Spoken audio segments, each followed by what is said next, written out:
At my sister's wedding, my dad said, "You can't sit with family, you're just the photographer now." I saw my stepmom smirking as security escorted me to the back. I just smiled, opened my laptop, and canceled the $15,000 surprise I'd been planning. 10 minutes later, the venue manager found them. I'm sitting in a hotel room right now, still in my photographer's gear, processing what just happened at what was supposed to be my sister Emma's dream wedding. I'm David, 31, and I just watched my family show their true colors in the most spectacular way possible. Let me back up. Emma, 26, is my half-sister.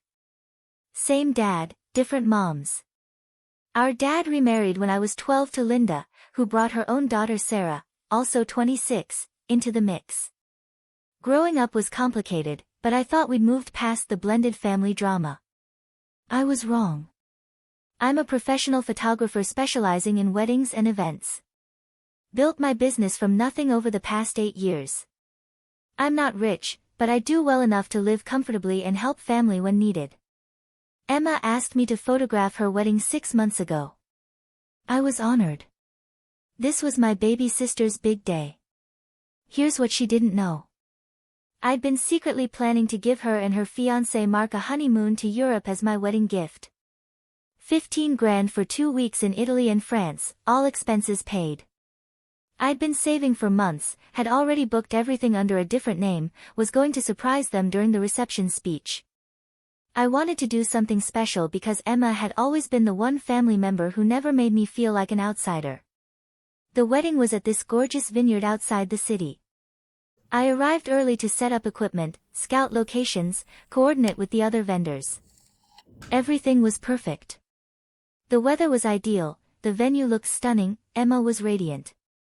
I was genuinely excited to capture her special day. The ceremony went beautifully.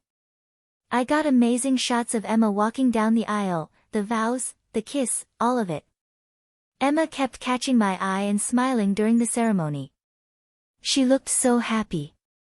I felt proud to be documenting this moment for her. After the ceremony, guests moved to the reception area for cocktail hour while we did family photos. This is where things started getting weird. Linda kept making comments about my positioning during group shots. "David, you don't need to be in the immediate family photos. Just take them." I brushed it off. Wedding days are stressful. But then Dad pulled me aside. "Son, Linda's been thinking. For the reception, it might be better if you sat in the back with the other vendors. You know, so you can move around freely to get good shots." I was confused. "Dad, I'm not just the photographer. I'm Emma's brother. My seat's at the family table, right?"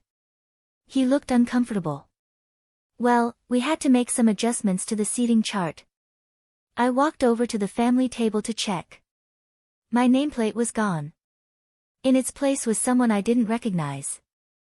I found Emma arranging her dress near the bridal table. What happened to my seat at the family table?" She looked puzzled. "What do you mean?" "You're sitting with us, obviously." She walked over to check and her face fell. "David, I don't understand. You were definitely on the family table when I finalized everything last week." Emma marched over to Linda, who was adjusting centerpieces nearby. "Linda, where's David's seat? He's supposed to be at the family table." Linda barely looked up. "Oh, we had to make room for Mark's college roommate. You know how it is. David will be fine at the vendor table. He'll be working anyway." Emma's voice got sharp. "He's my brother, not just the photographer. Fix this." Linda straightened up. "Emma, darling, it's your wedding day. Don't get worked up over seating arrangements. David understands he's here in a professional capacity." I saw Emma's face flush. This was her day, and I didn't want to cause drama. It's okay. I can work around it." But Emma was furious. "No, it's not okay. Dad." She called over to our father, who was talking with some relatives. Dad walked over looking annoyed. "What's the problem now?" Emma explained the situation. Dad looked at me, then at Linda, then back at me. David, your stepmother raises a good point. You are here working. It makes sense for you to sit where you can do your job effectively. I felt like I'd been slapped. Dad, I'm your son. This is Emma's wedding. I'm family first, photographer second. Linda stepped forward. Actually, David, you need to understand something. You're not really family in the same way. You have your own mother. This is about Emma's real family. The words hung in the air. Emma gasped. Linda, what is wrong with you? But Dad didn't correct his wife. He just stood there. That's when I knew where I really stood. You know what, I said, you're absolutely right. I am here in a professional capacity. I pulled out my phone and called my assistant, Jake, who was on standby for overflow work. Jake, I need you at the Vineyard Estates in 30 minutes. Emergency photographer substitution. Emma grabbed my arm. David, no. Don't do this. It's my wedding day. I looked at my sister, this person I'd been planning to spend $15,000 on, who couldn't even secure me a seat at her family table. I'm not abandoning you. Jake's actually better at receptions than I am. You'll get amazing photos. Linda smirked. See? Problem solved. David can leave and we can enjoy the celebration with actual family. That smirk. That's what did it. I pulled out my laptop and opened my browser. Found the booking confirmation for Emma and Mark's honeymoon. Trip for 2 to Italy and France. 15 days, luxury hotels, first-class flights, private tours. Total cost, $14,847. I'd been so excited to surprise them. I hit cancel. All of it. The confirmation email started pouring in immediately. I turned the laptop screen toward Linda. You're right. I'm not really family. So I won't be giving family gifts either. Emma saw the screen and her face went white. David, what is that? I showed her the cancellation confirmations. It was going to be my wedding gift to you and Mark. A surprise honeymoon. But Linda's right. I should keep my money for my real family. Emma started crying. You were going to send us to Europe. Mark appeared beside her, having overheard. His jaw dropped as he read the laptop screen. Dude, you canceled a $15,000 honeymoon? Well, I said, looking directly at Linda, I wouldn't want to overstep my boundaries as non-family. Linda's smirk had completely disappeared. Dad looked like he'd seen a ghost. Jake arrived 20 minutes later with his equipment. I quickly briefed him on the shot list and handed over my memory cards from the ceremony. You're in good hands, I told Emma. Jake's won 3 wedding photography awards this year. As I packed up my gear, I could hear raised voices from the family table. Emma was screaming at Linda. Mark was demanding to know why his new brother-in-law had been treated like hired help. Dad was trying to calm everyone down. I was loading my car when Emma ran up to me, still in her wedding dress. David, please. Don't leave like this. It's my wedding day. I hugged her. I love you. I'm not mad at you. But I can't stay where I'm not wanted as family. But the honeymoon. She started crying again. You can still book something yourself. I hear Italy's beautiful in the spring. I got in my car and drove away, leaving my sister sobbing in her wedding dress in the parking lot. The fallout started immediately. I was barely back to my hotel when my phone exploded. First Emma, then Mark, then various relatives who'd witnessed the meltdown. Apparently, after I left, Emma had a complete breakdown. She stood up during what should have been the reception dinner and announced to all 150 guests exactly what had happened. She told everyone how Linda had removed me from the family table, how Dad had supported it, and how I'd been forced to cancel a $15,000 surprise honeymoon as a result. The room went silent. Then Mark stood up and said he was ashamed to be marrying into a family that treated their son like hired help. Several relatives approached Dad and Linda during the reception, demanding to know what was wrong with them. Emma's maid of honor posted about it on social media, and it started getting shared by people who knew our family. Linda was mortified. But the real consequences came the next day. Dad called me, frantic. "David, we need to talk. Emma won't speak to Linda. Mark's parents are furious. Half the wedding guests are asking what kind of family we are." I was calm. The kind of family that makes it clear who belongs and who doesn't. "You made your choice, Dad." He tried to backtrack. "Son, we made a mistake. It was just seating arrangements." I laughed. "No, Dad. It was never about seating arrangements. It was about Linda finally saying out loud what she's thought for years. And you supporting her." Emma called later, still crying. "David, I'm so sorry. I had no idea they'd moved your seat. If I had known." I stopped her. The seat wasn't the real problem. The problem was that when you found out, Dad chose Linda's version of family over his actual son. And you couldn't fix it. "But you canceled the honeymoon out of spite," she said. "No," I corrected. "I canceled it because Linda was right. I'm not really family. And non-family members don't give $15,000 gifts." Over the next week, the family drama escalated. Linda was furious that her actions had been exposed to the entire extended family. She blamed me for ruining Emma's wedding by leaving. Dad was caught in the middle, finally realizing the consequences of his choices. Emma and Mark had to book their own honeymoon, settling for a long weekend in the mountains instead of 2 weeks in Europe. Emma kept apologizing, but I told her the honeymoon wasn't her fault. It was just a casualty of the family dynamics that had been building for years. The really interesting part came 2 weeks later. I got a call from my Aunt Susan, Dad's sister. "David, I've been hearing about Emma's wedding." I'm appalled. She went on to tell me that several family members had been talking, and they were planning to have a conversation with Dad about Linda's behavior over the years. Turns out, I wasn't the only one who'd been feeling pushed out. Linda had been making subtle digs at various family members for years, trying to elevate her own daughter Sarah while diminishing everyone else.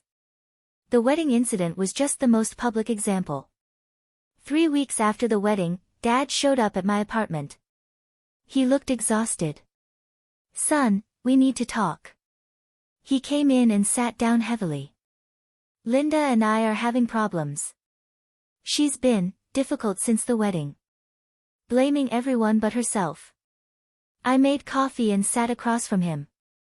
"Dad, this isn't about the wedding. This is about years of you choosing Linda's comfort over your relationship with me." He nodded slowly. "I know. I thought I was keeping the peace, but I was really just avoiding conflict. I failed you as a father." It was the first time he'd ever acknowledged it directly. "I can't undo what happened at Emma's wedding," he continued. "But I want to try to rebuild our relationship, if you're willing." I thought about it. "Dad, I'm willing to try. But it has to be different. You can't keep choosing Linda's version of family over your actual family. And I need to know that you see me as your son, not as Linda's burden. We've been working on it. Dad and Linda are in counseling. She's had to confront some uncomfortable truths about her behavior over the years. It's slow progress, but it's progress. Emma and Mark are doing well. They're planning a European trip for their first anniversary, saving up to do it properly. Emma still feels guilty about the wedding, but I've told her repeatedly that it wasn't her fault. She couldn't have known what Linda had planned.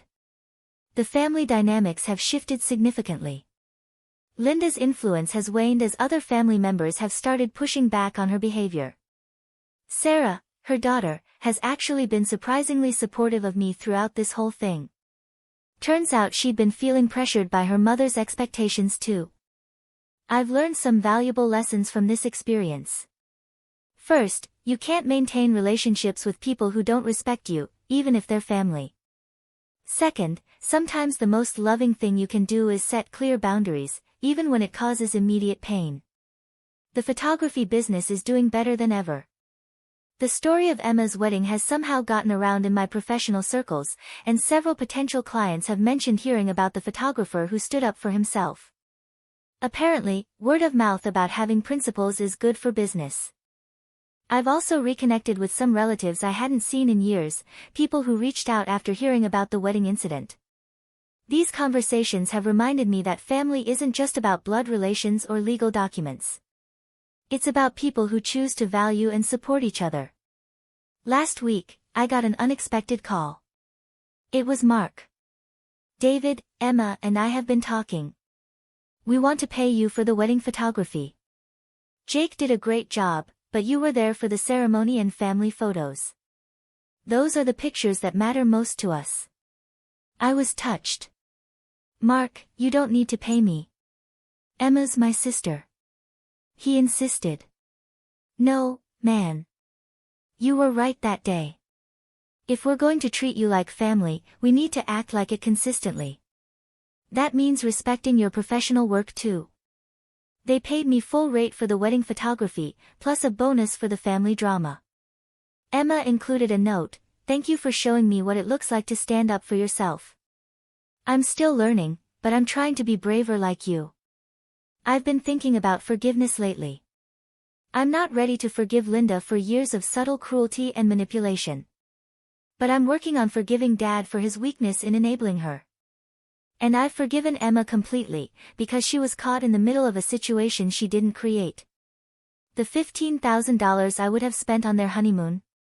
I donated half to a scholarship fund for first-generation college students. The other half is going toward expanding my photography studio.